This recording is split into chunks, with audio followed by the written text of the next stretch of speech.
I've met you before. You don't call yourself blind. You call yourself realistic. You say things like, that's just how it is, and you can't change people, and it's always been this way. You wear resignation like wisdom and mistake endurance for understanding.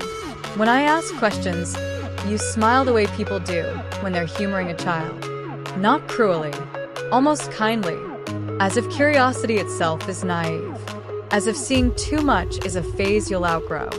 You tell me I'm overthinking, that I should focus on my own life, that politics, power, systems, those things are too big, too distant, too complicated to matter in any real way. You say this while living inside their consequences, while adjusting your expectations downward year after year and calling it maturity. I don't argue with you. I've learned that refusal to see isn't ignorance.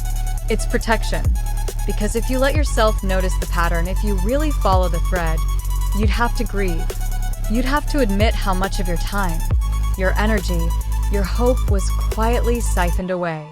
You'd have to confront the fact that some of the cages you live in were reinforced with your own hands. And that's a hard thing to sit with. So instead, you joke. You scroll. You distract yourself with small comforts and call it peace. You say you're tired, and you are, but not in the way sleep fixes.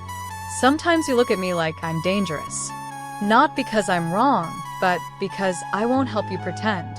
Because I won't reassure you that everything makes sense or that the bargain you've made was fair. I don't hate you for that. I don't try to wake you up anymore. I just stand where I am, visible but quiet. I let you pass by me in conversation, in crowds, in moments where the truth brushes close and then slips away again.